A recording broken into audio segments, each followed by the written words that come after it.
It is finally happening that the slow start to the Phillies season, this team has turned a corner and is looking like the dominant team we expected them to be. The Philadelphia Phillies have the best record in baseball, and it's about damn time we start talking like it. Their winning streak has extended to 9 games following a thrilling extra innings victory over the Athletics last night that was up there in my favorite wins of this particular season. I know it is still early, but there are a couple takeaways that I do want to get into. We can talk about the home run numbers, the expected RBIs, the ERA of this team, the bullpen as a whole. But one characteristic that I think is becoming clear on this Phillies team is they have guts. That I want to talk about exactly why, a couple takeaways from this overall winning streak, and a couple other factors that I do want to get into here. But before I dive fully into things, do want to remind you guys, as always, to make sure you are hitting that subscribe button. At this point in time, 27.4% of you guys watching these videos is all who have subscribed to us here on Phillies Digest just yet. We are still in the early parts of what could be shaping up to be a very fun season of Phillies baseball, so want as many people a part of the ride as possible. Appreciate you guys tuning in as always, and to get into the action from last night, I first want to start with the play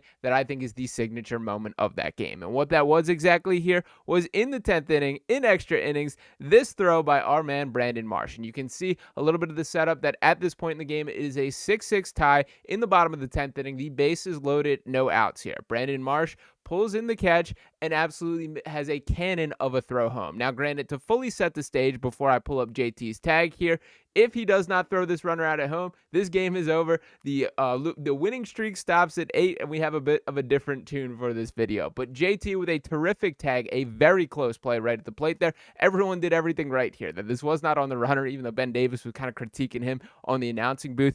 But nonetheless, an electric throw from Brandon Marsh, and that is really the characteristic that I want to get into.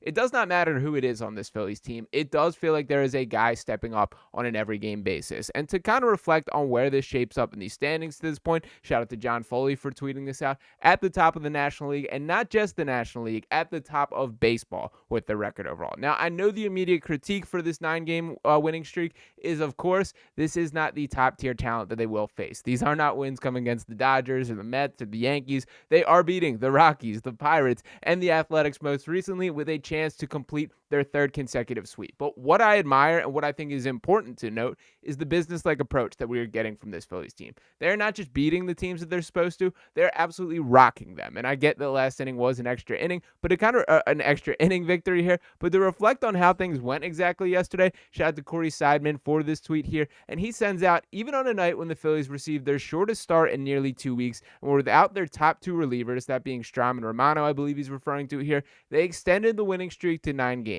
Strong night from the bullpen given the circumstances, 6 1/3 innings, 2 earned runs. And to kind of dive into a little bit of the box score from last night, you can see that we got guys to step up in all categories here. Trey Turner with 2 walks, got on base, stole a base, made some things happen there. Bryce Harper in his 6 at-bats, had 2 hits there, drove in a run, a key RBI there. Kyle Schwarber going yard, back in the lead for the most home runs in the MLB. He ultimately finished with 3 RBIs, 2 hits there, of course, one of them being the home run, and let's not forget about the walk. Nick Castellanos, pretty crucial hit with 2 RBIs to drive things in there. We also got JT Realmuto, not the best JT game, and I will say he dropped a pop-up that was pretty maddening to me. That is a once in a million times for JT Realmuto. So I will look past it, and obviously it did not harm them in the end here. Alec Boehm going yard, which is a huge story, and if that is power is here to stay, which I'm still skeptical of, that would change how we could look at Alec Boehm as a baseball player. And to kind of hit on the Alec Boehm conversation a little bit, I've never been the biggest Alec Boehm guy, but I do think he has some flaws as a baseball player with the power that I'm referencing being right at the top of the list. It does not make sense to me for a guy that is 6'5" and like a pretty strong human being, just the lack of home run power that he does have. But nonetheless, he did hit one last night. I believe that was his 4th of the season there. And if he can continue building off that. But in the field, he was awesome last night. He made a ton of key plays, 2 huge double plays to really change it and get the Phillies out of a jam. One with Christopher Sanchez still on the mound, which absolutely changed sort of the outlook for the game and kind of extending things for Sanchez. He was through 50 pitches in the first 2 innings there, was able to settle in. I wouldn't have taken him out when Rob Thomson did, to be perfectly honest, even though it's certainly not the sharpest that we've seen Sanchez look. But my Alec Boehm point being this: I understand the frustrations. I feel them myself. But looking around the major leagues at this trade deadline and even projecting into free agency,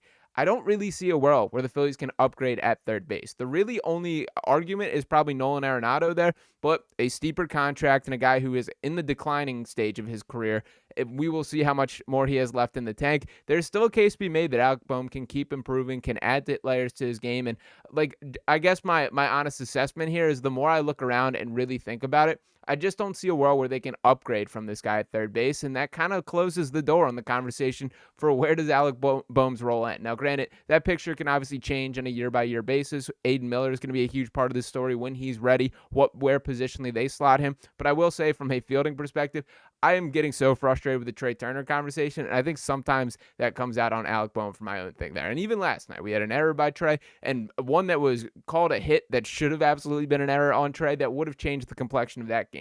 If he makes a play with 2 outs, and this was in the 6th inning here right before Christopher Sanchez gets chased here. Now, granted, it was a hard hit ball. It's not an easy play to make whatsoever, but if you are a high-level shortstop, you make that. Bryson Stott makes that play. Aiden Miller probably makes that play, and that is what is so maddening about Trey Turner to me. But nonetheless, he is absolutely hitting the ball very well at the plate right now, and I got to kind of live with all of that. Now, to continue on a little bit deeper into this box score here, did also want to acknowledge our guy, Max Kepler, coming off the bench for a home run to tie things up and ultimately push things to extra innings there.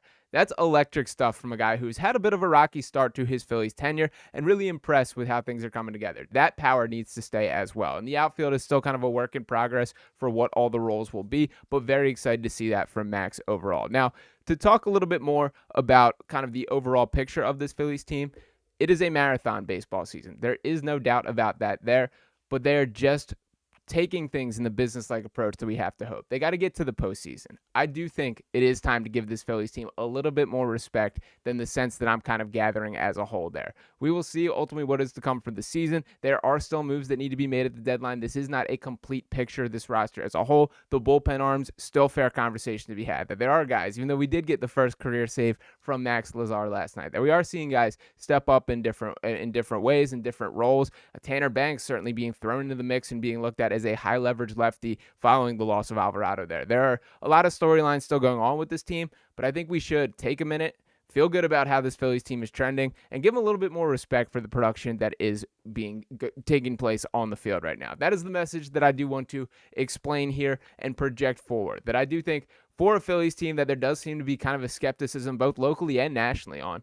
They're playing some really damn good baseball, and let's give them their flowers. So we will see ultimately what happens before this team gets to the postseason, but I'm loving just kind of the competitiveness, the guts, the way this team does not quit, and those are characteristics that I think are going to be very important come postseason time. There are a million different reasons you can point to them not getting to the edge to this point, the bullpen not being good enough last year, the bats going quiet at the wrong time here, but those are all issues that we can't address head on until we get to that point. You can't win the World Series in May. You can't win the World Series in April, in June. You got to get to that point, and right now the Phillies are doing exactly what we could ask. So hopefully they do complete the sweep against the Athletics today, push that winning streak to 10, and by the way, the Athletics, 11-game losing streak that they are on. So in the exact opposite end of the spectrum there, they got a guy making his 4th career start on the mound for the A's, so I'm optimistic that the bats can continue being alive, but ultimately we will see how things shape out from there. But let me know what you guys think about that overall conversation, and do you agree with me that the Phillies not quite getting enough respect for what they do deserve? And one more time, do want to remind you guys always to make sure you are hitting that subscribe button.